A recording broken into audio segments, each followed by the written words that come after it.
All right, we are live. Did I hear some recording? Deadly? Yeah, I think the volume is really low. I'm turning the volume up Okay, now. we're good? Yep. Okay.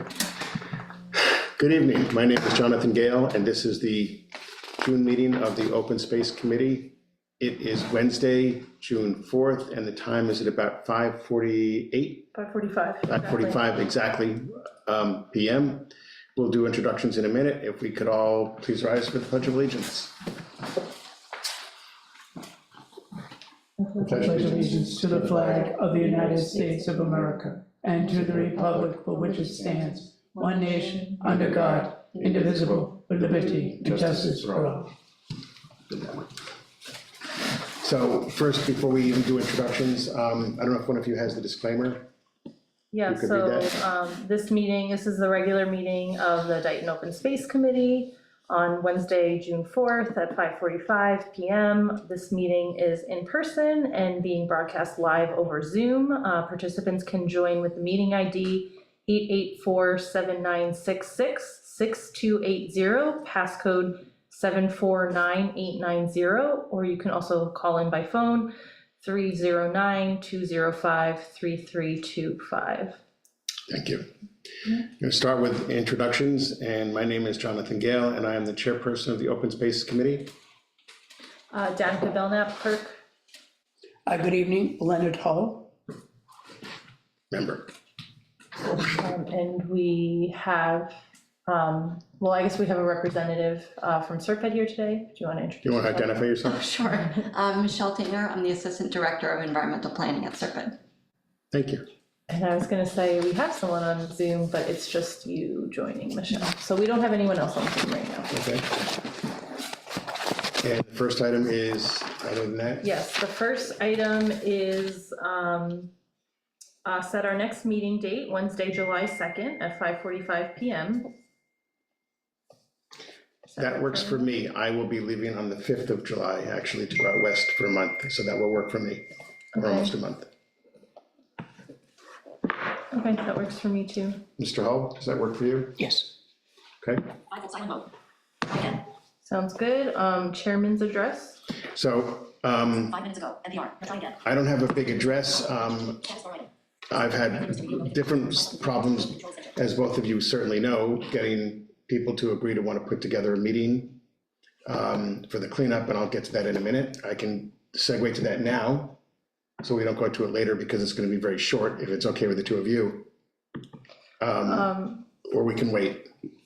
I was gonna ask that we go out of order and allow Serpent's presentation first. So I think I was we gonna, could yeah, I save think the that's a much better idea. discussion for later. So why don't we do that? I will second that motion. All in favor? No, the Wall Street Journal, notification. Aye. Aye. And Jonathan's an aye. So the floor is yours. Thank If you'd you. like to share with us what you're here for and talk about, because although there's nobody else here right now, people do watch these and will not have any idea of who you are and what you're here for without you explaining that and sharing it. So Yeah, I'll be quiet and the floor is yours. thank you so much. I'm going to take a moment and just share the presentation up on the screen.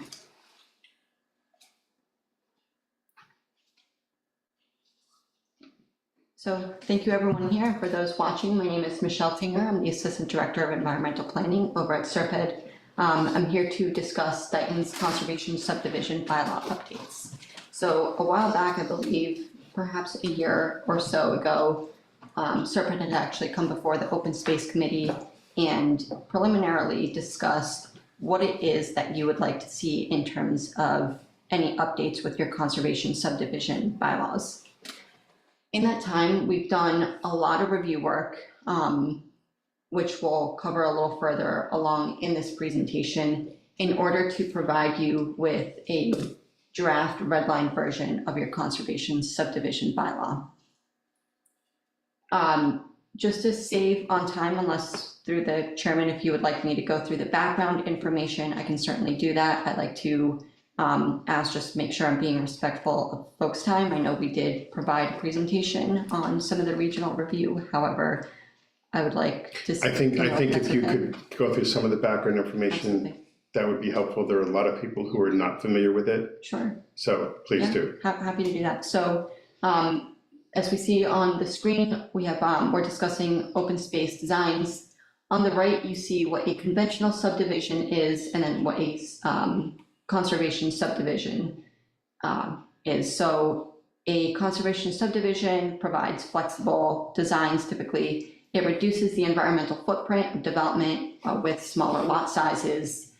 Undeveloped land can be set aside for conservation. And then typically there are so many different names for conservation subdivisions or open space residential designs. Some examples can be natural resource protection zoning, conservation subdivision, as yours is called, cluster/flexible development, just to name a few. So all this really means the same thing, which is an open space residential design.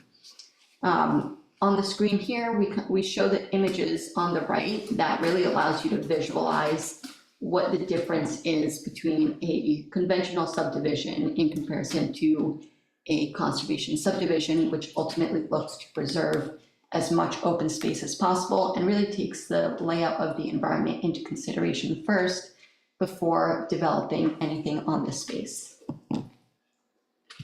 So back in, I believe, 2023, SERPA did a regional bylaw review and analysis through a state grant, which was EEA's fiscal year 23 planning assistance grant. This allowed us to really analyze what is going on with all of the communities in SERPID in terms of their current zoning bylaws and where they stand. So we did a regional bylaw review. We also made sure to have interviews with community leaders as well as developers. We are working with Dayton right now to update their current conservation subdivision bylaw. We are also working with Middleborough on doing the exact same process. And then what we held last week was a peer-to-peer learning exchange that allowed us to really listen to town staff as well as board members in terms of what they see as being challenges with their current bylaws. What are the success points? Is there information that they can share with one another? We also discussed density bonuses. So we wanted to make sure that we're able to connect folks so that they can speak to any of the applications that are going before the board. Perhaps there were some applications that were withdrawn in that process. What we wanted to do was make sure that we're providing the space to really understand what is going on and how these bylaws are used in present day and what we can do to assist towns with this process. So our bylaw analysis took us to really understanding and looking through all of the different communities in the SERPID region. I'll start off with the visual on the board, which in white shows communities where an OSRD is not applicable. Those that are in green show the communities that allow an OSRD by right. In blue, you have the communities that allow an OSRD by special permit. Ultimately, 70% of the communities actually do allow OSRDs within their zoning bylaws. In total, 3 allow these by right, 16 require them by special permit. 61% of the region, which is roughly 313 acres, is zoned for an OSRD. A little bit more about this analysis. We wanted to further understand what are the open space requirements and what's the allowed housing density.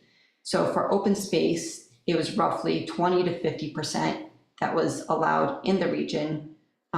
If you see up on the bottom left, the yellow shows closer to 20%.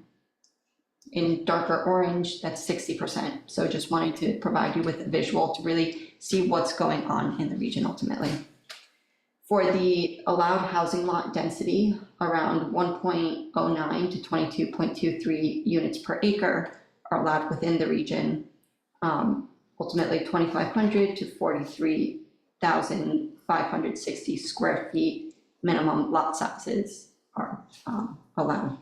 So again, another visual, just to be able to understand, there's a lot of text here, a lot of information. However, we wanted to be able to showcase this via maps that allow you to see and compare what's going on within each community and how it compares to what's going on in Dayton's conservation subdivision bylaw.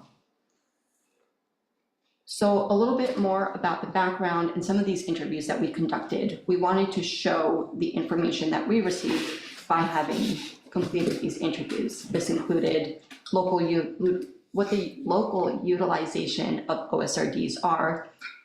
We were informed that over 50% of communities are actually seeing their bylaws being utilized in present day, which is great. Generally identified best practices on paper don't actually translate to what success is on the ground. So that's where we want to understand with the communities is what are the pain points when it comes to your current bylaw? Why is it not being used? Is there anything that we can do to further improve this process and allow this to be more used or more accessible by folks? A committed planning board seems to be more effective at ensuring low impact and environmentally conscious design. Typically in planning board processes, much like zoning board of appeals, there can also be conditions that are set when it comes to applications. So that allows a board to be able to further either put some kind of restriction or ask for something else in return when it comes to an application that goes before a board. Challenges to implementing OSRDs included ensuring meaningful open space designation and low impact design is a challenge when permitting open space residential designs. Ownership and maintenance of open space, ultimately when or if the town does go to own this piece of property, who's going to maintain this? What's going to be the reality after development occurs and the space is preserved? Larger parcels for subdivisions are pretty rare around the region. And there is also an educational disconnect between higher density and environmental protection. So that's where we want to be able to provide these numbers, the background information, a little bit of an educational opportunity so that folks understand what an open space residential design is. Developer and engineer interview takeaways. So through that process, we did also interview more folks. We wanted to be able to get a really good understanding of the community, developers, those in the town. Some of the things we heard include that special permits aren't necessarily more difficult than by right processes. The ease of permitting depends more on the planning board's flexibility and the required level of detail for the yield plan. Savings on construction costs is a worthwhile incentive for OSRDs, and surrounding open space does not increase home sales values. So why are we here today? The purpose of us coming before you all is to make sure that we're, again, carving out time and really listening to what it is you would like to see within an update in your zoning bylaw. So the purpose of updating this is to ensure that we're improving the planning board oversight on the selection of conservation land to ensure that it's valuable and usable for residents to be able to recreate on. And then encouraging low impact design used by developers for better stormwater management. Dayton's current subdivision bylaw, I'm sure you have gone through the bylaw information before, but we wanted to provide, again, for folks that are listening, a little background so that you know what's within the bylaw, just some high level points. Dayton does allow by special permit. It's allowed in the residential and business zoning districts. The minimum requirement for open space is 20% and up to 25% of that open space can include wetlands as your bylaw stands right now. The minimum parcel size is 4 acres. The minimum required lot size is roughly 7,500 square feet and the frontage is 50 feet. And included within the bylaw, which is excellent, is that there is an open space centered design process. Some SERPID calculations that we saw around the region include that the maximum allowed density is roughly 5.81 units per acre. The acre zone for an OSRD is about 10,858, and the percentage of town zone for OSRDs is roughly 76.10%. So we wanted to further showcase some of the feedback that we received ahead of providing this redlined version of your current bylaw. Some of this includes key town goals, which include improving the planning board oversight, encouraging low-impact development for better stormwater management and MS4 compliance, and ensuring thoughtful, context-sensitive open space preservation that benefits residents and aligns with the community's plans. Some of the observations that we were informed of include that this bylaw is frequently used by developers. Most open space is owned by HOAs. Developers often default to preserving these wetlands. Lot sizes, again, are roughly between 10 and 12,000 square feet. And no conservation subdivision has been approved since 2015. However, I understand we recently received an update regarding this, that there has been one other OSRD that did go through the process after 2015. I'm not recalling the exact name. That was Strawberry Fields. Yes, thank you. So all that to say is that there really haven't been many OSRDs even within the past 10 years. Strawberry Fields, is it not? It's not developed, that's the one that's still in the court. It's, Yes. yeah, okay. Yes. So the likelihood of that being developed is low, or? No, I can't say it is or isn't. We can get into that afterwards, Okay. because I don't want to interrupt that. Sorry, I don't want to do No, but- And developers tend to prefer 40B projects due to the greater flexibility that they provide. Some of the planning procedures and considerations that we were informed of by the town include a unified development review process now in place with peer review engineer, encouraging pre-consultation meetings to vet open space uses and ownership early. It's great practice for a town to come together and for an applicant to ask what is required of them before they go through any of these application processes, so that they can ensure that they do have a completed application to go before a board.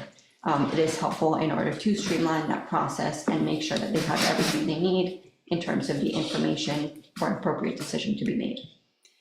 Requiring submissions of both conventional and conservation subdivision plans.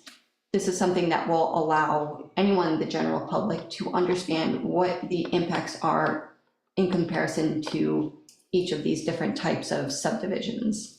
So again, information is always helpful for folks to be able to understand what it is, what is going before the board well in advance. And then considering developing a narrative requirement, things such as how does the 4-step design process how is it actually applicable for their application? Justifying selection and condition of proposed open space, and also identifying existing and planned recreational amenities, ownership, and connectivity. So that narrative will just provide a good background of information, again, for folks to be able to understand what it is that they're reviewing. And design flexibility is something that is encouraged. Some issues that were brought up as well as recommendations. So the minimum open space requirement currently stands at 20% in your current conservation subdivision bylaw.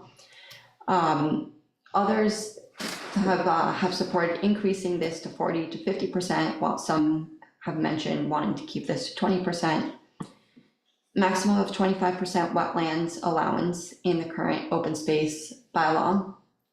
Emphasizing usability and accessibility of open space. Recreational amenities should be something that is encouraged.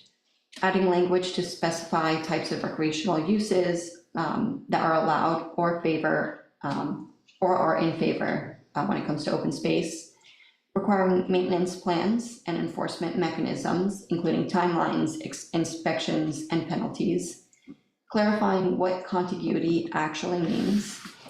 And then considering requiring conservation restrictions for any land that is not conveyed to the town. So that was just some of the background information that we were provided with when it comes to reviewing your current bylaw as it stands. Some of the things that we did on our end is ensuring that we're pulling all of the different plans, all of the different reports that have been done for Dayton, and making sure that when it comes to doing any updates to your bylaw, it makes sense based on the plans that have been conducted over the years. So that includes reviewing your master plan, what those goals are, information in there, the open space and recreational plan, the current stormwater bylaw, though we understand that's currently being updated at this time, the low impact development report that was done for Dayton specifically, that provided a wealth of information, plenty of recommendations and so on, the current subdivision rules and regulations. And then what we did was also took the current bylaw and compared it to Mass Audubon's bylaw review for low impact development, climate smart, and nature-based solutions to see where your bylaw is in terms of the best practices. So all of this to say, we did a lot of background review. We spoke to several folks within the community. We did a lot of work and research in order to provide you with the red line version you see today. What we would like to do now, and what we're doing, is kind of like a listening tour, so to say, of all of the different boards, committees, commissions, in order to hear all of the feedback that you may have, any questions that you have, anything that you see that should be incorporated within your bylaw that works. So with that being said, I will kind of stop there in terms of providing you with background information. And I'd love to hear just any feedback, any questions, comments you may have, anything you've heard from the community. We're going to be taking all these notes and making sure we're compiling it to provide you with an even more updated version. Awesome. Thank you very much so far. So I have a few questions to start anyway. I think I told you that at the other meeting. I will probably have a few questions. But separately, for full disclosure, Danica, were you involved in putting this together too? Yeah, I was part of the team that did the regional review. So I reviewed Dayton's bylaw, but I'm not the one who drafted the revisions. That was Michelle and another member of our team is now on Zoom. Karen, she joined. So the two of them drafted the updates, but I was involved in the initial review. Okay, so does it, I mean, you can still ask questions, just so you know. I don't know if you, if there's things that you think, you may have your own questions, but separately, if there's things that you heard, because you didn't do the presentation, but you're aware of the whole process and what was done, if you think there's a question that should be asked, so that the public hears the answer, by all means. Sure. And I think that's really important. It's not a conflict, we're not voting, so. No, because we're not voting on anything, so I think that's really important. My first thought, and I'm gonna go back for a minute to, you mentioned that the developer's choice, for example, is a 40B development. And I think there are a couple of reasons for that, which I don't know how this fits into it, but 40B doesn't allow, for better or worse, I'm gonna couch anything I say for 40B using the term better or worse, so I don't keep repeating that. 40B doesn't allow a community to consider whether or not the number of units or number of families or whatever are gonna have an effect on traffic. It doesn't allow for consideration for the numbers of children that might have to enter the school system, or the stress it might put on a water system or not, or how much do you need more policemen because it's a small development versus larger development, fire stations, et cetera, et cetera. None of that's really allowed to be considered in a 40B development. So when it comes before us, for the zoning board at least, we can't consider that when our residents want to bring that up. We specifically have to look at the plans. We're not able to get, as the zoning board, and I'm not speaking about open space for a minute, involved in the wetlands issues, for example, the question whether it's 20% versus 30%, whether there's a turtle sanctuary or a frog sanctuary or anything like that. Those are some of the things that either the planning board or the conservation agent would get into once the zoning board gets done doing its initial work, which is where the project you mentioned, Strawberry Fields, is tied right now. So, and then there may be question about whether or not conservation land is viewed the same way for a 40B development by the state, as opposed to a non-40B development, in terms of the wetlands areas and so forth as well. And I think that that's a lot of what's tied up in the court system right now. I'm not on the planning board, so I can't speak to that directly. But my question in that vein is, when you look at the town, and you use the term conservation land, so that residents are clear, are you looking only at town-owned property, or are you looking at state property within the town confines? Could you just define a little bit more what you're looking at? For anything that's open space land? Yes, So I guess we're looking at really anything that could be viable space where folks would be able to recreate on, while ensuring that any development, and I want to clarify development in this case being low impact development, so anything such as, anything that has permeable surface, playgrounds, for example, something that ensures that it's not going to be like a shed or a house or something built on this open space. So we're really looking for any potential viable land that could be used for folks within the community. That's something that is going to create a positive impact. so have you then, for example, I think one of the things that I have 3 copies of here, and you may have looked at this already, that you guys have copies of, is the town, the land that the town owns, the little parcels that they own, with the map, and it defines which is wetland, which is the wetland. It doesn't necessarily say how much wetland, but it defines those, have you looked at those parcels? Not in significant detail, I have not. Is that something you would be doing for this, or not necessarily? We can certainly do that. Because I think it's important to look at this and look at the map, and it might help to discern if this is town-owned land. I think not only does this help define where the open space is, but what kind of recreational use it can have. In terms of how the bylaws are gonna be structured. Because there may be certain types of area where a certain type of recreational activity, if but not for simply the topography and the development of the land, wetlands versus not, et cetera, et cetera. The shape of it, what are the borders of it? It may not be land that's forgiving to be able to be used for anything. And I wonder how that changes the numbers and the figures. I remember at the last meeting, you mentioned something, you had a number of 29%. I think at the last meeting, you said Dayton was at 20%. 20%. 20%, but you said there was an aggregate, I think, of 29%. I believe that it's 39. 39% is Okay. the average All right, in the region. Oh, so one last thing, I'm just wondering, hearing that, do you have any recommendations that you have heard or that you would think the bylaw should include? So that's where we're ultimately here to listen to the different boards, committees, commissions in terms of what you believe may be appropriate. Best practices inform us that closer to that 40% or even greater is something that should be applicable. In terms of what Serpent's role is here, though, we're ultimately looking to gather any feedback from you in terms of what you see as being reasonable, appropriate, and something that could be applied within your bylaw. So what my last question, at least for now, and I'm gonna try and have comments, I know you need them pretty quickly because the project ends fairly soon.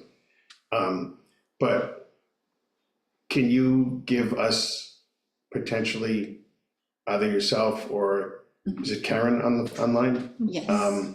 Or, a couple of what you see, knowing what you know about Dayton, about the map and the topography and the amount of wetland we have and so forth. What's a pro and a con to think about for a bylaw to go to 30 or 35 or 40%? That's what, I'm asking the questions based on what I know the average person thinks about. Why should I or why shouldn't we? The bylaw, the 30% or whatever number you choose for the open space, it wouldn't include wetlands in it. So it would be the non-wetland area, be the conserved space. So if wetlands were there, they would have to be set aside the same as they would in for a conventional subdivision. So that would be considered usable space, is that what you're saying? No, the wetlands are excluded from the user space that it's considered for the 40%. And Michelle, you have the draft right there, right? I think we Yeah, notes the last select board.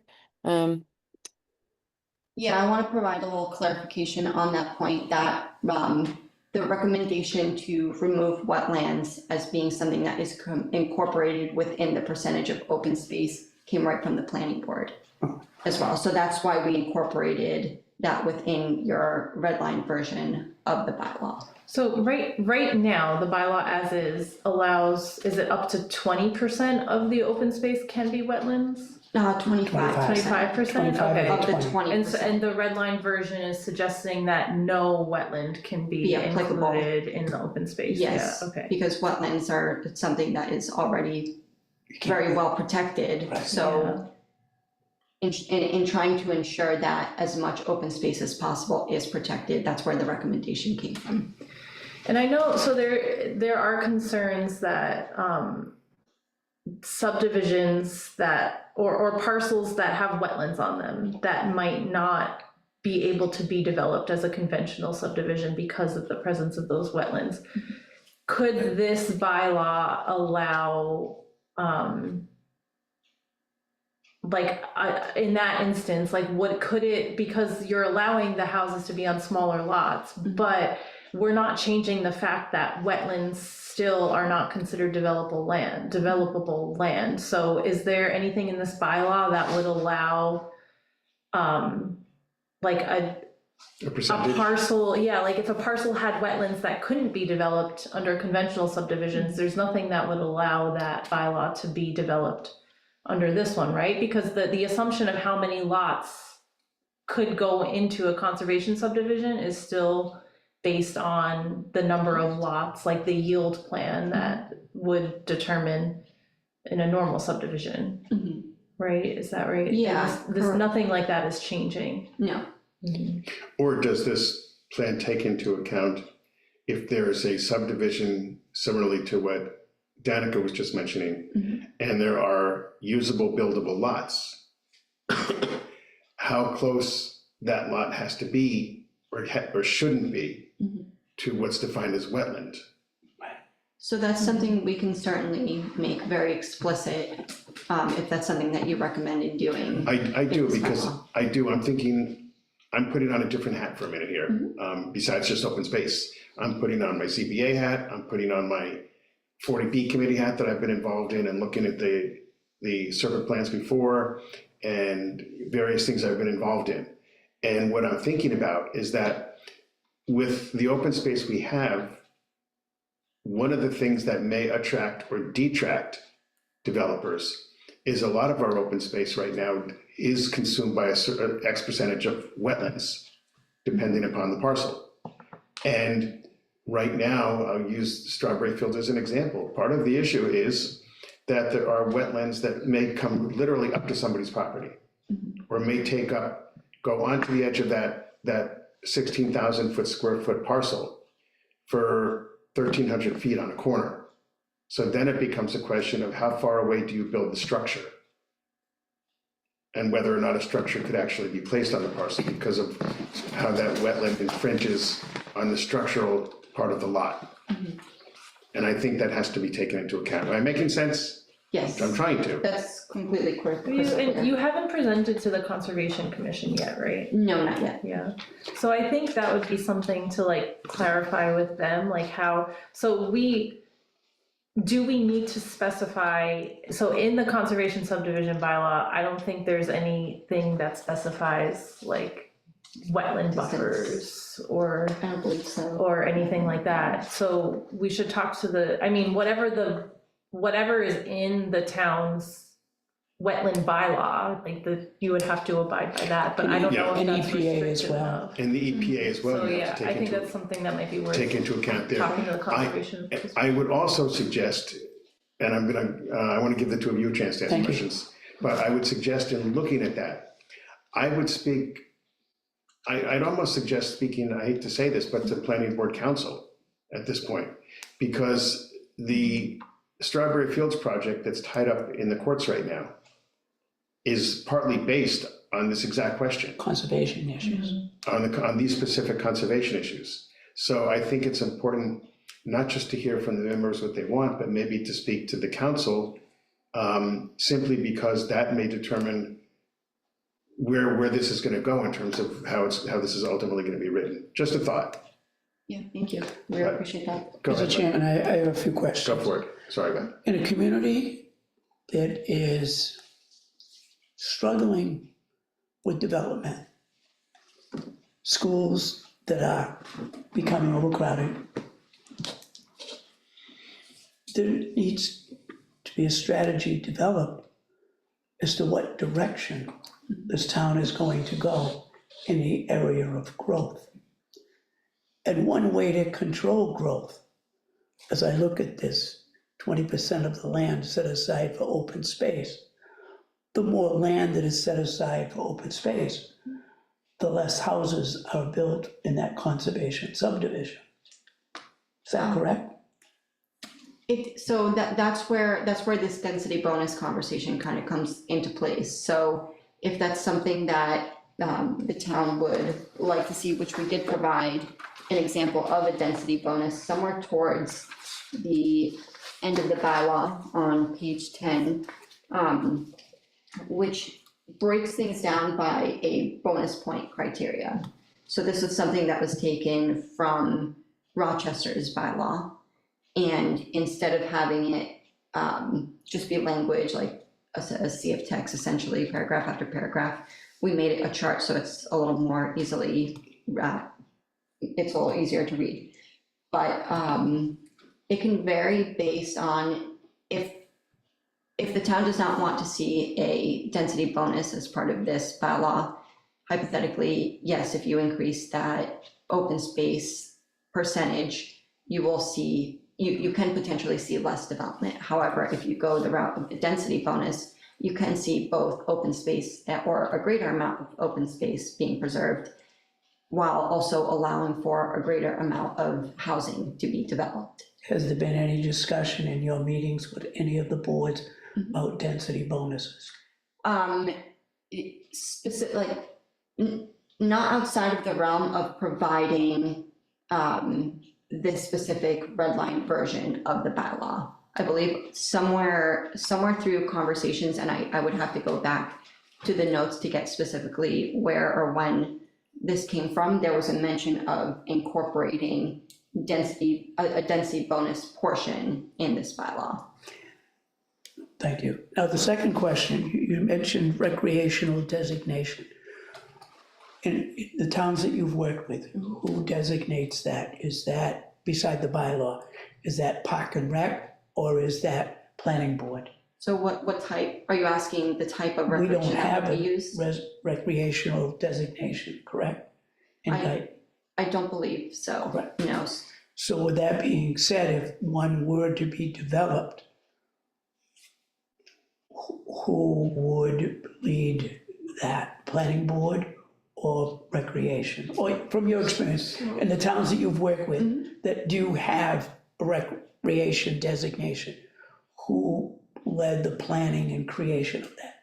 Recreation or Planning Board? So I guess that would probably come from the applicant. So typically, if there's some kind of gift when it comes to this open space that is being gifted to the town, they could say, you know, we will also develop or build this this playground for the community to use, and so on and so forth. So it can vary. I will say it can vary based on application.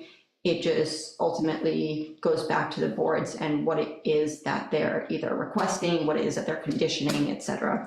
See, that, I know of one instance when a development with that was negotiated in and did happen. But I don't know if that's a bylaw.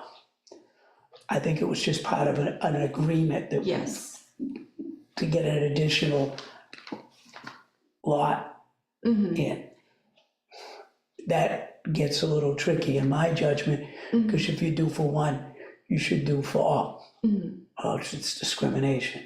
So I'm just wondering if it would be prudent on the town to have that discussion of creating part of a bylaw, setting aside land for recreational use, whether it be passive or active. Because you can kind of kill two birds with one stone with some passive recreation land that's part of the open space. So let's take that a little bit further in a way, I guess, which your question would be, when you look at open space and you look at percentages or values, I guess. I know in the document that I gave you, for example, it shows certain parcels of town-owned open space that have frontage. So I'm gonna use those deliberately for a minute, because frontage means theoretically access, Right. all right? If you took a parcel that's 10 acres, 11, 12, 13 acres, and you looked at the open space, the whole parcel itself, and let's just say hypothetically, 50% of it was wetlands. So in essence, if it's wetlands that can't be touched or utilized, and you've got a 13 or 14 acre parcel, then you've got 7 acres that's usable. What percentage and how would you determine, because if there's an open space value, but at the same time the town wants to develop or offer, for example, 40B development, or needs to increase its public housing footprint, things like that. What percentage of this would have to be potentially kept as open space, excluding wetlands? Right now, I'm hearing you say it's 20%. But if we go to 40%, then that that may mean that if this is used for another town purpose, such as a small 40B project or another project in town, that we're then committing ourselves to having 40% of it be left for open space, which may not be a bad thing to do. But is that what I'm hearing? No, what I'm saying is that is an option, and the town needs to determine a Right. strategy on the direction they want to go with Right, that. but what I'm asking you folks, I'm asking Serpent, is that something that you look at? If we have these situations, is that something where we would the bylaws also have to include or exclude these town-owned pieces of parcel like this, so that we can define for open space purposes what percentage is wetland versus what percentage is not, versus what percentage can be used that's buildable? So, Because really you're coming up with 3 values there. yeah, I would have to go back and further review that information to provide you with a clear answer.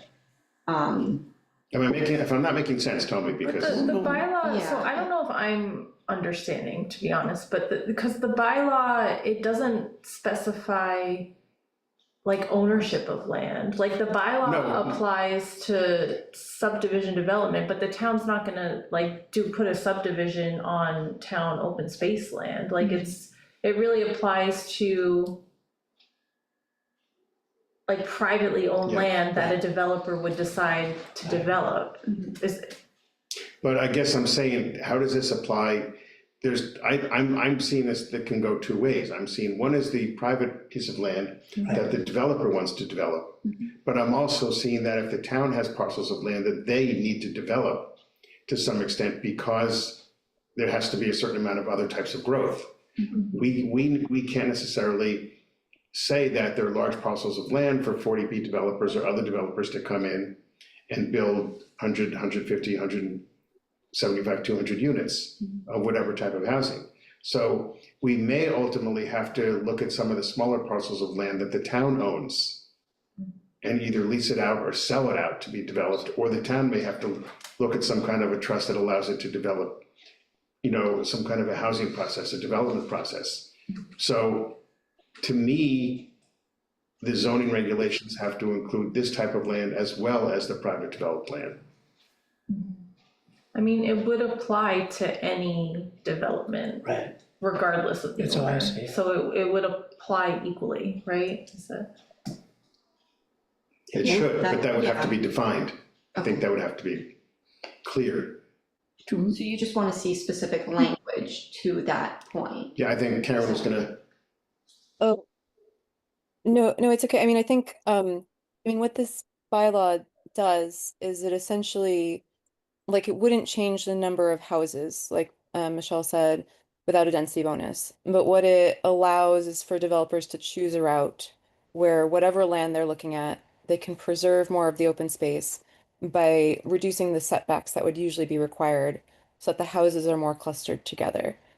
So in terms of municipal properties, I don't know I assume they have to follow the same laws, right? If they're developing their own lands, as if a developer were developing private lands. But the purpose of this law is to allow, houses to be put closer together in order for more open space to be preserved for any type of development. So it's not an increase or decrease in houses. The idea is just like making it easier to preserve the open space is like the ultimate goal of it, and like you said, it's like the development's happening, right? So how about make it easier for developers to preserve open space instead of just repeating these, kind of suburban classic, like large yard, big house, so that's like where this is going. And like the fact of the matter is like developers don't often do this, right? Because it's just if it's not by right, they have to get a special permit, then they just don't want to go through any sort of process where they might be told no. So like really the idea of this is just to incentivize that as much as possible because it's a better type of development, for Dayton to choose instead of this like conventional repeating pattern, you know. By better, we mean like it's more environmentally friendly, like it's creating a mechanism to conserve blocks of undeveloped open space in the land without the town having to purchase land. Right. So, And does this also take into account, because you talked about numbers of units per acre, and the percentage of footprint, does this take into account whether or not a developer can stack? So for example, 2 or 3 floors, you can have, side by side, two, and two. You could have one building with 6 units. So they're in a certain amount of area, if you had 4 acres or 3 acres, you might get X number, 12 small houses, or 18 or 20, whatever it might be. But if you're stacking, you might end up being able to get 36 or 48. Correct. Does that account for this at all?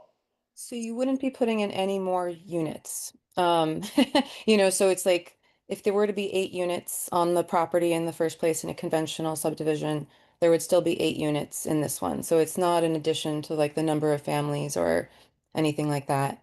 And then whether they're stacked or what they look like would depend on the like the setbacks and dimensional requirements that you put into this OSRD bylaw, which I believe Michelle has there. It's a different table essentially. So this process would trigger the review board to look at a different table than they would usually look at for the conventional subdivision. So you could have smaller houses. I don't know if they would be stacked. I think that would be dependent on what you choose for this. Is that right, Michelle? So to clarify the point of stack, going back to the density bonus, that would be whether or not that's something that would be pursued in an application. So the density bonus is something that would potentially increase the quantity of housing. That's what I was getting, yeah. Based on, so that can range from different types of housing. So that's where just wanted to clarify for folks that are listening, what stacked means. It's not something that is applicable for every application that would come through. It's something for a point of discussion for the town when it comes to this density bonus being applicable and something that should or should not be within your current zoning bylaw. So is there a recommendation yet for a density bonus not to exceed X percentage or X value? I do not believe so, not off the top of my head. Yeah, there is a limit in that table we made that calculates the density bonus. We used Rochester's example. They developed a density bonus which has a point system where it's like if you preserve more than the minimum requirement of open space, you can add so and so units, or if you include senior affordable housing, you could add so many units. And then they have it like up to a limit of like something like a 30% increase. So I don't remember what's exactly in there, but yeah, so that you can't just like keep adding, but it's not that easy to get all those points anyways. So It's kind of like the stick and the carrot. Exactly. Yes. So they're really trying to incentivize it because yeah, like right, developers will just go to conventional developments, if there's not a reason for it. So the density bonus is like, oh, well, if we could get 1 or 2 more units in there, maybe it'd be worth conserving the open space. So it's like, yes, maybe more houses, but also you'd actually have open space and you'd actually reduce a lot of costs on the town by not having like that whole area developed with like roadways and, and that's what, I can see that as a positive, especially for small parcels. Yeah, so. Because that seems to be the way a lot of projects are going now, is they're looking for smaller 8, 12, 16 unit parcels without a large footprint to have to develop otherwise. And I don't think that Dayton, frankly, and I know Danica, I don't think you've been in town that long and I haven't been in the town that long, but Mr. Hull certainly has. And I think that a lot of the sections of our town don't have the infrastructure to accommodate large development in terms of access to water, access to sewage, things like that. So I see this as, for smaller footprints, as a possibility for that, especially if there's a bonus attached to it. I don't know if Mr. Hull or you have any thoughts.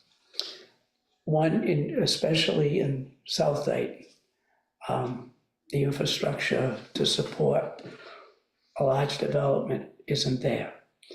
In the north, it's questionable. We've already heard over and over about the water pressure problems if Forest Street goes in, Forest Hills goes in. So that's a very valid point, infrastructure, but also the support of police and fire too, with a large development, the impact it had on schools. The town is not in a position financially to deal with that type of growth, 100 homes, development, that would really tax the schools. I do have a question though, Michelle, in your work with other towns, do many towns actually get directly involved in 40B development, or they usually let a developer handle that?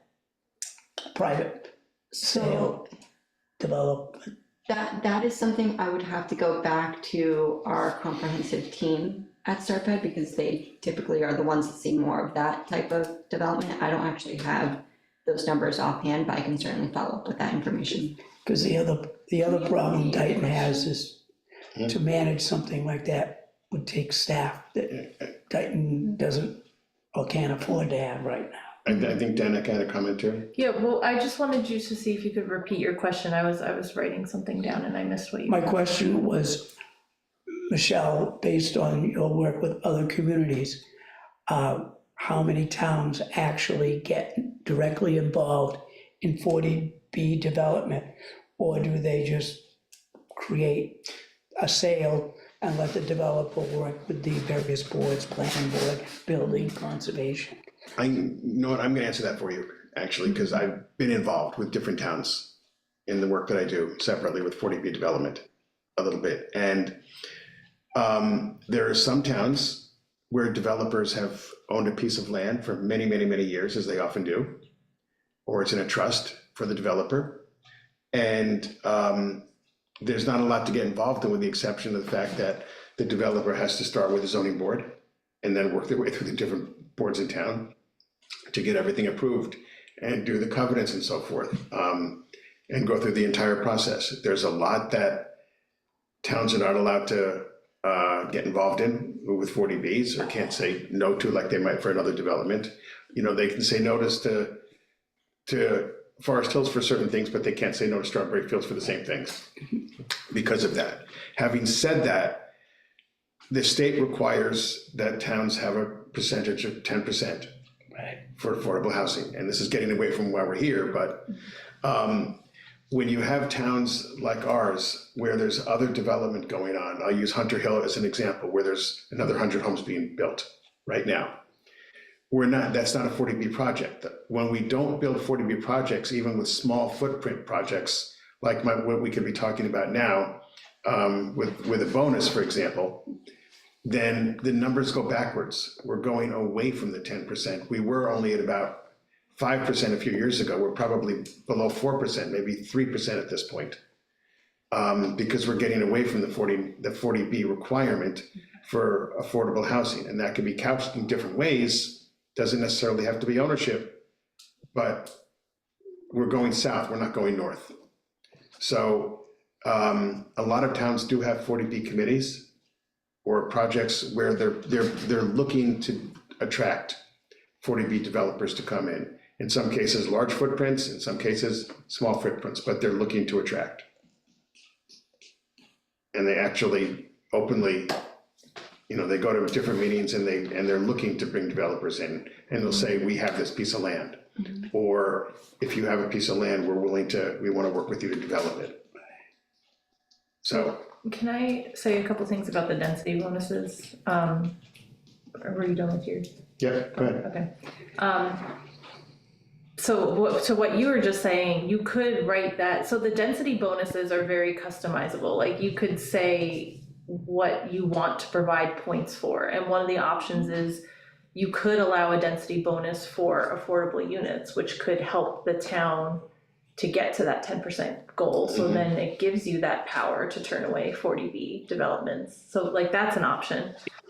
And then I was gonna say to your point, Mr. Hall, about the infrastructure, like you could also specify that, whereas like having like North Dayton where there's public water available, that could be a point, so that in there, that would allow an additional unit, but like in South Dayton where there's not the same infrastructure, like you wouldn't be able to put additional units there necessarily unless it gets other things. So you can customize how it works, but also like it would not be a significant increase. Like I think Michelle said it's up to like 30%, like or maybe that was Rochester's maximum, maybe it was 30%, but you could, like we're only talking like if it's a 10 house development, we're talking maybe like 1 or 2 more units. Like it wouldn't be, I don't think you're gonna see any developments under this that would be 100 units.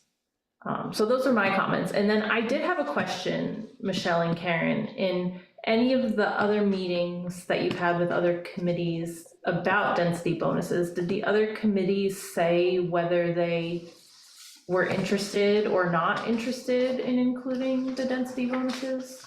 I don't believe and Karen, correct me if I'm wrong, nobody really went into very detailed specifics on it. I actually have notes from the planning board meeting etched throughout.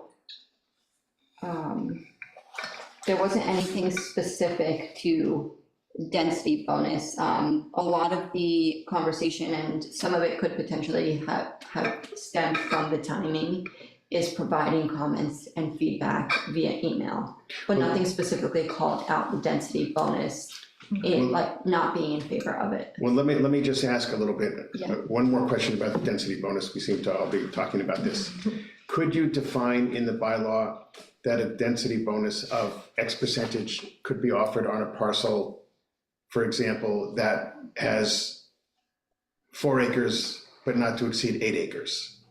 Things like that. Can you write that? Can you make it that detailed if we want to? Sure, absolutely. Because I think that's important to think about as well. Absolutely. Okay. Right now I don't have any more. When are you presenting to conservation? I might come again, just so I can So their meeting, I ask you believe, the same questions again and hear what I'd like to hear what they have to say. I believe it was late June is the date that they provided us with. It may have been somewhere between the 20th and the 26th. I can circle back on the date. And then, but you need all the final comments by when? By the 30th. So we're gonna be moving very, Really, you're gonna be really up against it. yes. Because there's Yeah, one board that so hasn't, So it would be one board, but what we're going to be doing is, as we kind of go along with because the bulk of all the board, committee, and commission meetings are between last week and this week. I believe you had said that recreation will provide some type of question, comments, Yes, feedback to you. I think And Kevin, then- I'm sure Kevin will be watching some of Yeah. what we're talking about tonight. Okay, and then conservation is really the only other one that is a little further from the other, so we're gonna be updating these based on what we've received so far, and that will give us the time we need when it comes to going before conservation and incorporating anything else that should be within there. Assuming that you're not able to meet with Parks and Rec. Mhm. I'm gonna put you on the spot for a second. Sure. And just say, if you were talking to Parks and Rec, with the documents that you have, is there something you would want to point out to them or have them be aware of? Because this is a good time to do it, so that when Kevin is reviewing this or watching this. That is putting him on the spot. Well, I think the biggest question I have for Parks and Rec, because we've discussed this in it was a long time ago, but we Yeah. have discussed this in previous meetings here. And Kevin might have been at one of those initial discussions too, but what we would like to know from Parks and Rec is their capacity for taking on lands, because one of the big questions, right, is the land that gets designated as open space in these developments, who owns that and who maintains it? And it would be good to know the town's preference and Park and Rec's preference for, does the town want to take on that land? And do they have the capacity to maintain it?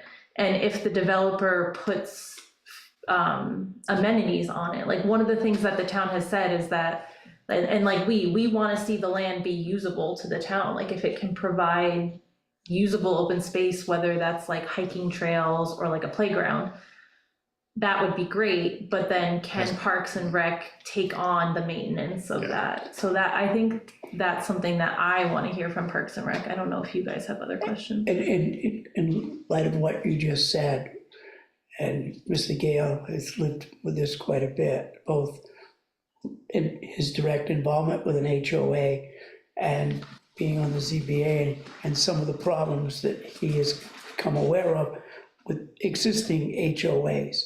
Does the town want to take on some of those responsibilities that a HOA has? And secondly, does the town want to create tighter rules for how HOAs maintain their developments?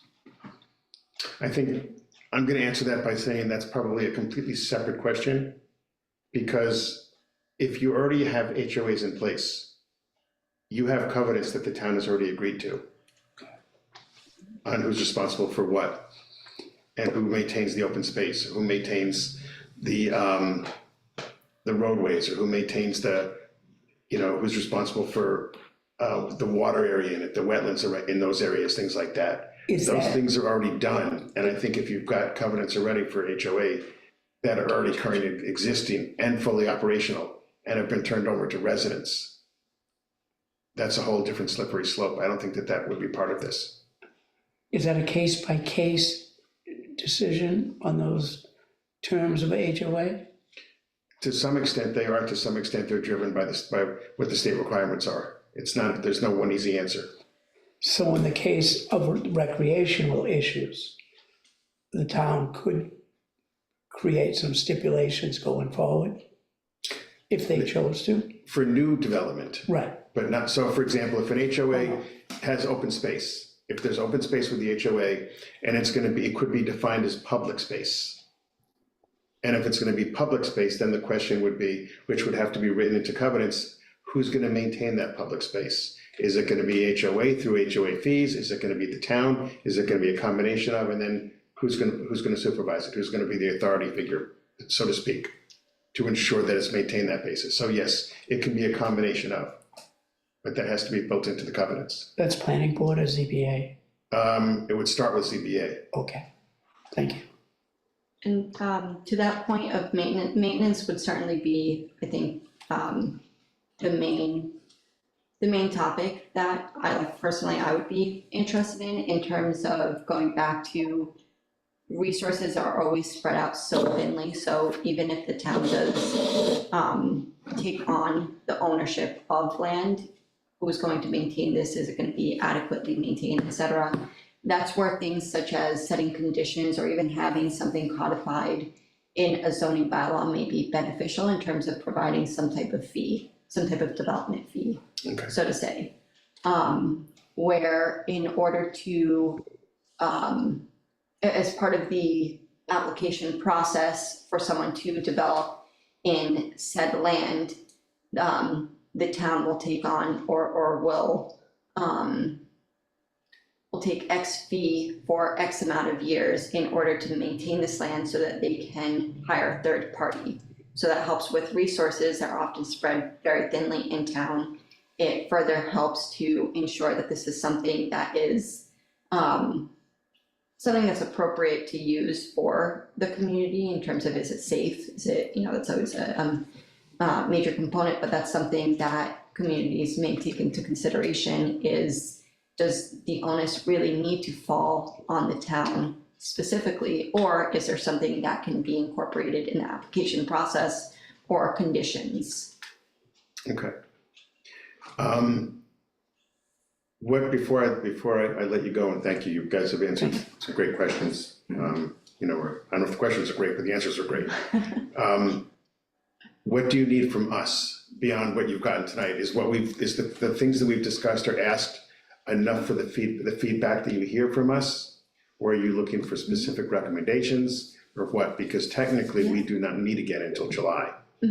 So anything, if tonight, say 10 o'clock at night you go, I just thought of this thing, feel free to send us an email too.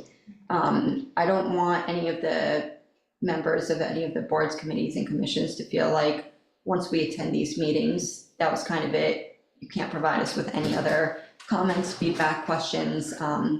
Please do keep them coming.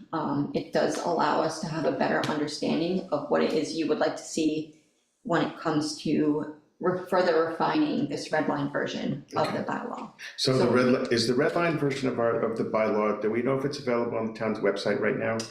It is not. I don't believe so. It was emailed. Yeah. But we can take time, is that okay if we review it? I can email it Yeah. again and make sure everyone got it. And people can send questions or comments to you directly, Michelle? Yeah, that would Yeah. be great. Because I think I especially in my case at least, where I can't see it at all, I'd really like to be able to listen to it thoroughly again. I think I did at one point, and I was looking for it yesterday and I couldn't find it, so I don't know. It's probably in my 1,000 things somewhere that I haven't put anywhere. But I'd like to listen to it again. Sure. And, it may just be listening to it requires, from my perspective, just a couple of word changes here and there for clarity or for definition. But I'd like to be able to do that and at least get that back to you and indicate what is where it is. Yeah, I appreciate that. Mr. Chairman, Yes, in our discussion this evening, correct me if I'm wrong in saying this, consensus-wise, an increase in open space and Dayton taking a look at establishing a density point bonus system, would you say that's pretty accurate as far as something? I think it's pretty accurate because we want to balance increasing open space with population growth and also with usage of the open space for recreation purposes. And that sometimes isn't an easy balance, as we all know. If that's But something that can help. In a community like ours, I think that we recognize that there may be people watching this later who will disagree with me. We recognize we have to grow for a lot of reasons. Right. And the question is, how do we grow in a way that, on one hand, it's gonna provide what people want in town for slow growth, but on the other hand, provide revenue to the town and provide other things that we need to have in the town. And there's a whole bunch of things around that, whether it's looking at open space, whether it's looking at commercial zoning, whether it's looking at, what types of business can be attracted into town versus what kind of development can be attracted into town. And how, for me, the big thing is how we make development work in conjunction with the open space. Yeah. So that there's, I really want that sustainability side of it, so that we can have some really great open space. And if we have to build something within it, I've gone to places where I've biked, for example, where, there's 100 acres and I'm biking on a bike path through 100 acres on my tandem bike, and there might be, 30 or 40 homes mixed within there, small homes, or, stacked homes within there. But you almost wouldn't know it by the way everything is designed. I'd like to see the space used for those kind of community within Dayton. And I think that's really important to think That's about. such a good point, that it's all about how a development is designed, on whether, a lot of people think that type of multifamily or dense development doesn't fit in here. If it's designed well, it can fit in, but it's all about I don't know.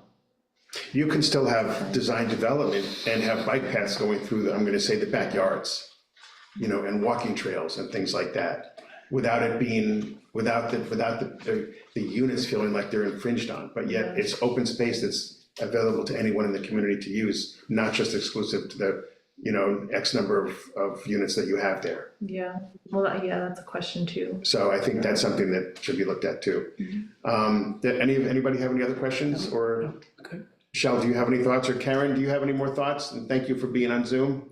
thank you. Yeah, no, thank you for letting me in this way and letting me speak. I feel kind of weird being like a bobbly head up here, but yeah.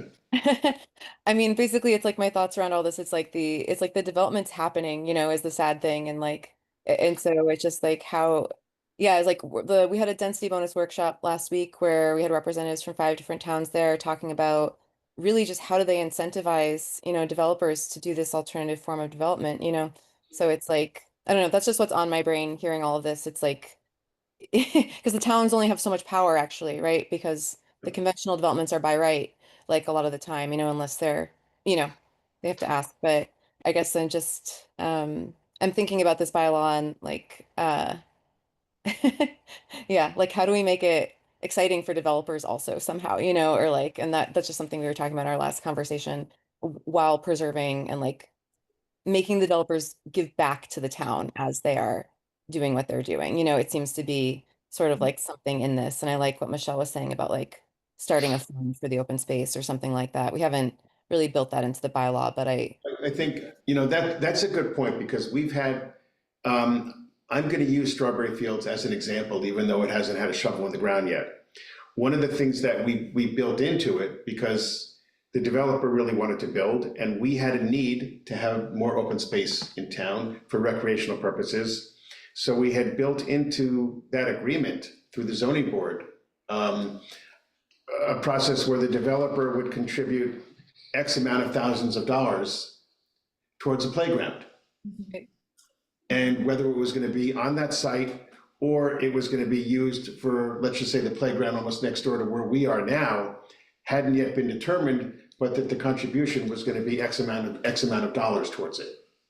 So there was a little bit of an incentive there that, you know, whether you say, well, the developer did that because they want the project, I would also say, well, the town, we got them to agree to it because we wanted to get more out of the project than just the units.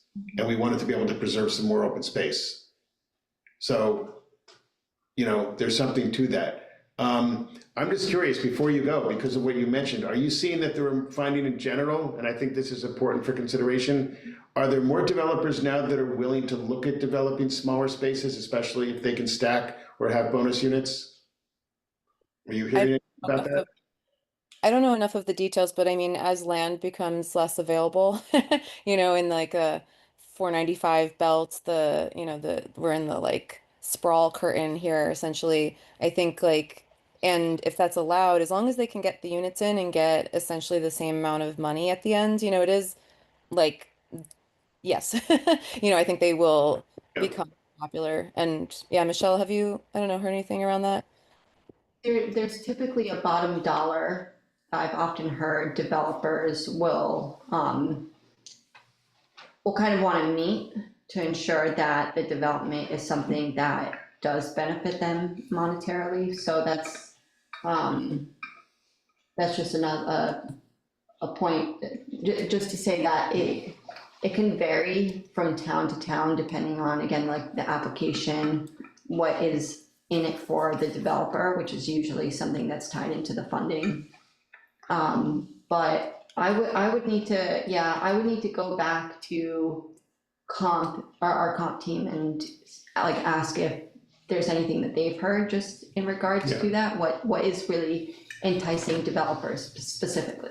There are some situations, usually if it's a 40B project, there's usually specific dollar values or ranges on what the developer can show for profit at the end of the project. And that ranges anywhere from, it can go as low as 8%, but it can go as high as 20%.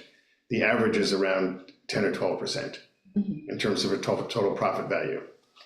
And very often, you know, they'll think that they're gonna go in with a profit value of 14%, but if the project takes 4 years to get off the ground, that can easily knock down to 9% or 10%. So, And we did hear from developers, so I was part of the conversations that we had with developers for the project, and they said that this type of development, like the conservation subdivision, because it concentrates the houses on a smaller area, it significantly reduces the cost of construction because there are fewer roads, just like even that alone reduces the cost of construction, so it would make development of those smaller parcels maybe more worth it because they're saving costs. so it's more affordable all the way around. Yeah, so right, it Yeah. makes it more affordable for developers, so that'd be an incentive in itself, without even offering density bonuses. Before we're done, Danica, any more comments or questions at all? I just wanted to clarify, so I don't want to get into it, but if you can like answer quickly. The Strawberry Fields and Forest Hills, are any of the legal concerns around those developments, they're not related to this type of development, right? The conservation subdivision? Were the objections to it related to wetlands? It's not something that we should be looking into for this bylaw, right? Strawberry Fields more so Yeah. than Forest Hills. Forest Hills has access issues of utilities and water pressure issues that Okay. affect the whole area, not just the development. Right, I would say, I would agree, I would say for Strawberry Fields, yes. Mhm. Absolutely, yes. Wetlands for Wetlands Strawberry for sure. Fields. And that, okay, but it's Wetlands not for sure, the anything number, that's right, like. wetlands for sure, the number of units that could be allowed based on the wetlands. What's the wetlands determination from the state versus the E EPA? So it could be, yeah, I'm just wondering like how, if anything in this bylaw, like if we should be aware of the concerns there, because if it's, I mean, I could send you, if it would help at some point, I can send you the original plans that Strawberry Fields is showing, the physical plans and design. I don't know if that will help you for this, but it will show you, for example, where, you talked about, utilizing tight space. So there's areas where they have row houses versus other areas where they have single-family homes with small footprints of like, 14, 16,000 square feet. And then there's another section where another section is row houses, like that. So it's a combined, they've got like, 3 different types. And then row houses that are stacked as well. So it's a combination, but then the question becomes how much of some of this has, how close is it to wetlands? Is some of it crossing wetlands, for example? Things like that. How does it affect drainage for wetland? So, I mean, if it'll make a difference for you to look at, I can send this to you. I don't know if we're willing. I would really appreciate that. Okay, I'll put it together. Give me a day or two. I don't have your email, but I can send it to Danica. Okay. Is that okay? yeah, that's okay. And then you can forward it. Yep. Okay, it's a lot of stuff. Feel happy to, it's great weekend reading. So, Thank you. any other thoughts, any other questions? Thank you. Thank you very much, Michelle and Thank you. Karen, Very nice. for presenting and putting up with all of our questions and commentary. We Of really course. appreciate it, and Thank you, guys. I'm assuming we will have some things to send to you Yes, I appreciate that. before whenever, and I'm gonna try to find out when conservation meets and if it works with my schedule. Thank you. Before we officially close up, I just want to let you know that we do have a regional workshop that is coming up on June 11th from 12 to 2. It's going to be held at the Middleborough Library. Oh. So we're going to have a presentation of the work that we've done, some of the background on data points from the region. We'll also have examples of best practices from several communities within the Serpent region. The other thing too is we will have a panel of folks ranging from board members to town staff that can speak a little bit more on their current bylaw. Again, going back to any pain points, any successes, folks will be able to interact with others and ask questions about, we talked a little bit about density bonuses, a little bit about the percentage of open space, et cetera. So I do welcome you to attend if you are available and have time. We are going to see if we can have this broadcasted. I was just gonna ask you that, over- because for me, transportation is an Yeah. issue, unless I can find Okay. somebody else in town who's going, and I can change appointments around. Okay, we'll make sure to have that broadcasted then, if that works better. So just want to make sure you're aware of this, and have a way to be able to be involved in that process as well. So they may do Zoom, No, so this will be in just person. live, okay. Yeah. But it might be recorded and then available is what you're saying. Yes, correct. Maybe the local cable network can help you with that. Yes. Okay, Thank you. Great, thank you very Thank much. you very much. Yeah, Really. thank you all. You and Karen as well. And Danica, you too. You're part of this project too. Really, thank you very much. Thank you. Appreciate it. How are you doing for time? How are we on time? Because I know, It's 7:05. and I know you have a very tight schedule. Yeah, I mean, So, I'm okay for a little bit longer tonight. I think we should touch on the cleanup. Maybe we Okay. can just do quick updates. can I just segue right into the cleanup right now? Yeah, so do we have to do a motion to return to the, like, regular order, or we So can I was just? just, I don't know. we should, yes, Technically. yeah. Okay. So I need a motion. Mr. so that we Chairman, can- I'd like to make a motion to return to the regular schedule agenda item that is next. Seconded, Second, so moved. okay, All so in then favor? that's, oh, Aye, Okay, we're good, and I'm I too, so let's go with that. yeah. So that's, so old business, review, discuss, review, act, cleanup day subcommittee update. So the main thing is really gonna be for the cleanup. I would like to formally put out tomorrow morning a request for meeting here on either, and I'm gonna ask the two of you, for all the other committees in town, finally, I think things are calming down between availability for other committees and things going on, or them to get people to show up at least, and the same thing I've heard from the sports teams. So the two dates that are available as of now, and I will confirm in the morning, depending upon what works with you guys, to meet here at 6 o'clock in the evening for probably a half hour, 45 minutes with whomever can show up, would be the 16th or 17th. So that would be the pre-meeting. And I will send that out, depending upon where it works, tomorrow morning. Those are the dates that are available here. At And what then time did you say? we can do it at 6 o'clock, 5:30, 6 o'clock. Okay. So- And that would be, so the 6th, But this is. so we don't have a date for the cleanup. So We what I. would, in this that- meeting, we would. Well, so the select it? next thing I was gonna go to was the actual date for the cleanup. Okay, So if we meet on the 16th or 17th, then the cleanup would be on the, what's the last Saturday of the month? I think it's the 20, is it the 29th? 28th. 28th. The cleanup would be on the 28th. And then we could try for a rain date of the 29th. I will not be here after the 5th of July until the first week in August, August 1st. so, yeah, it would So, have to be that weekend. I would like to do it for the weekend of the 28th with rain date of the 29th. And if it pours all weekend, we'll have to postpone it completely. And I've already spoken to potentially a couple of groups in town who will donate some breakfast stuff. I don't want to say who yet, because I just have to confirm it. That's right. But who will donate some breakfast, coffee, pastries, things like that. Might even have a little bit more donated in terms of other types of breakfast things as well.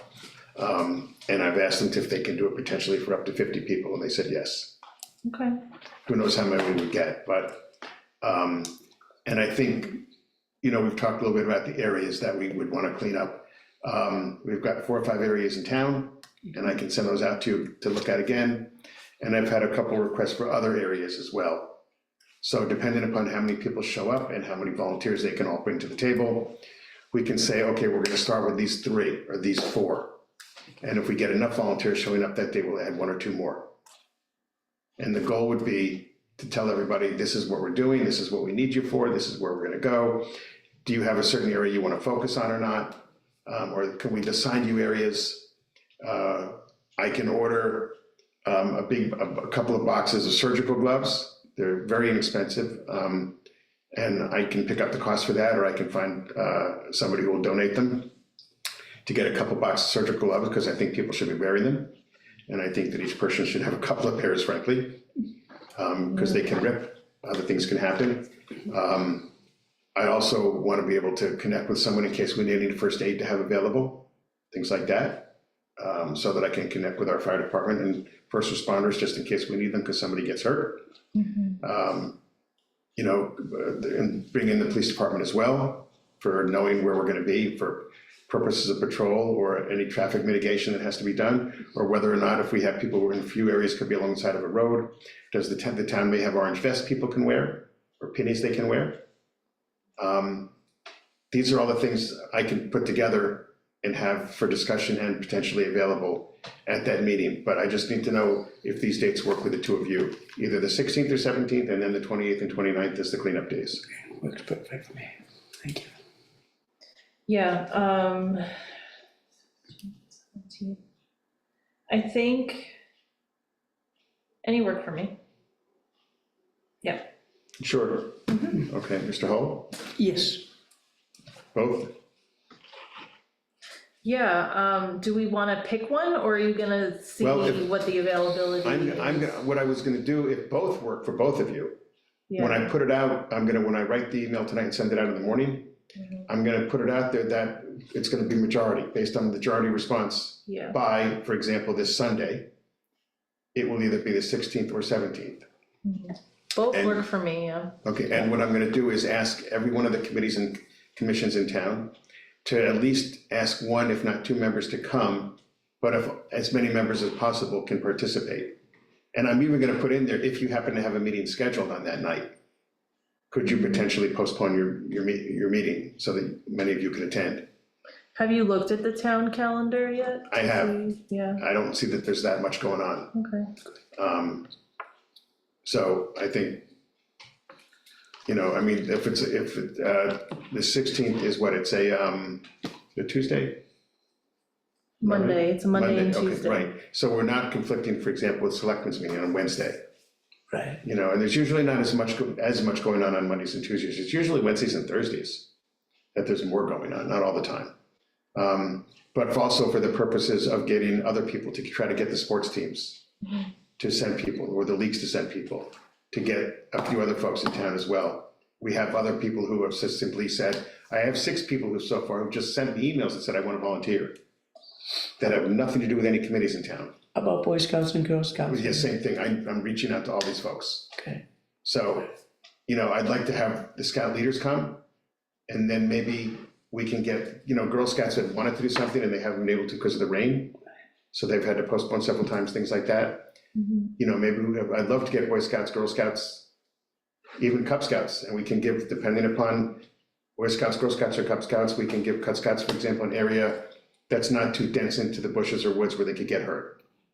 Things like that, you know, and an area where we can have parents watching out for any cars coming by and stuff like that too. So I think, yeah, we can make this work. So we can actually get this done as long as the rain holds off on the 28th or 29th. yes. And I'm thinking the hours would be to convene at Old Town Hall, potentially. I just have to check that usage for Old Town Hall, but to convene like at 8:15 to 9 o'clock for people to get together and have a bite of a snack, potentially get a cup of coffee, glass of juice, an orange, whatever it might be. And by 8:45, we could be assigning people where to go. It'll be what, 9 to 12? Yes, yeah. And I am working with another company for coming back at noon if people wanted to grab another bite, Nice. like a sandwich or something like that. So, at least one of us would have to stay back or a couple of volunteers separately. I can ask a couple of other organizations to volunteer and maybe have a couple of people to stay back to change the refreshments out in the morning and put other refreshments out for, 11:30 to 12:15 kind of thing. Yeah, That's it. That's all I have. that's exciting. Good stuff. Yeah, I think so far we've had a lot tonight. Yes, And what else do we have? That's excellent. Last but not least. So the last item is the land trust. Yep. Land The only thing, trust development planning. and the only thing that I have given you guys, just because I thought it had a lot, I gave you a sheet there that I had Leanne print out, that Mr. Hull, this is from an email you sent out yes, that had a lot of links to it. I do have I've spoken to the folks in Sandwich and I've spoken to folks in Hingham. And what I'd like to do, so that we can keep the land trust idea going as well, is invite both of them maybe to join us by Zoom for our next meeting. If they can, Ag, which is on the 2nd of July. which group? I'm sorry. Hingham and Oh, Sandwich, okay. to talk about their land trust, how they've got it going, what they did, what they have, what they're using it for. Do you wanna invite them both together to the same meeting? Yes, I'd like to. Yeah. Have you, what about others that are closer to our region, like Westport, I know has. Westport has it too. Westport has a really good one. Trust, Yeah, Westport has a really good one actually too. Dartmouth, I'm just thinking like, I don't know, I feel like Hingham, I don't know Sandwich as well, but Hingham is very different to. It's a whole different kind of from community. Dayton, yeah. Yeah, I know what you're saying. I know what you mean. Westport I could reach out to, definitely, and see if, Right. I mean, I can, as opposed to Hingham, I can go to Westport. The reason I like Sandwich, and actually Sandwich and Westport, because they're both small communities. Small in terms of population numbers. So maybe that's, Sandwich, Sandwich know only has a too much- population of about 3,000. I don't know too much about the Hingham Land Trust, but I know the Sandwich one is pretty active and Yeah, Doesn't they do a great Rehoboth- job. Does Rehoboth have a land trust? I'm not sure. I don't know that they do. But I certainly know that Westport's is really active. Yeah, So you know what, I'll reach out to Westport. I'll start with Westport and I'll start with Sandwich. And I'll see if both of them can attend and give yeah, us, I think Westport, we have worked with Westport before, and Westport's land trust works really closely with the town as well. I Alright. think they would be a good, do you know who their contact is? If not, I can reach out to them if you'd like. yeah, if you would. Mm-hmm. Absolutely, if they're willing to have somebody available to, the chairperson or something or whoever. And if they can send us anything ahead of time. You know, if they have a plan or anything that they can send us to show us what they've done and how they do it, or a map. So you'd like me to reach out to them and invite them to attend our next meeting? Yes, unless you want me to reach out. Okay. If you wanna give me, I can either reach out and introduce you, or I could just reach out and make the ask, and I can copy you on the email How about so you both? see it too. Okay, let's do it as a singular email. yeah. Yeah, that would be great. Thank you. And then I think, I mean, you could invite all three and just see, I mean, they might not all be available, but if all three do, we could learn If from all three of made, them. I think that would be what our whole meeting is comprised of. Yeah, the And I meeting think it would just also make discussing sense them. if assuming even one says yes, and they can make it, especially if there's two, that's great. I also think at that point, it makes sense to at least let other committees in town know that we're doing this, if they wanna either join on Zoom or be here physically in person to hear the Yeah. presentations. Yeah, I think that would be a good idea. And then it's another way to put us on the map, so there's two things that can put us on the map this month. It's a cleanup and Could be also, an exciting summer for land open trust. space. you know, yeah. Mm-hmm. And then I will be leaving a couple days later, and I won't be back, as I said, until the Mm-hmm. 3rd of August. Because I'll be tied up coming back on the 31st, but then I have a family wedding for a few days.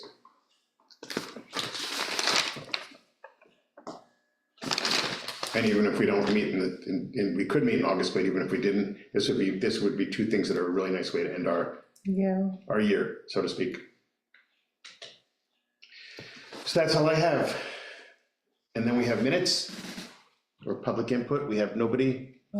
Yeah, there's no public input. Okay. Yeah, that's the next item, and then the last item is minutes approval from April 2nd. Yep. Do I have a motion? Motion to accept those minutes? Second? Any discussion out there? Hearing none. Aye. Aye. And Jonathan is an aye. And thank you very much for doing it, as always. Mr. Chairman, I'd like to make a motion to adjourn. I have a motion to adjourn. Second? All in favor? Aye. Aye. And Jonathan is an aye. We're good. Woohoo. They did a really nice presentation. I'll wait till you're, but This was excellent. I went to Hold on.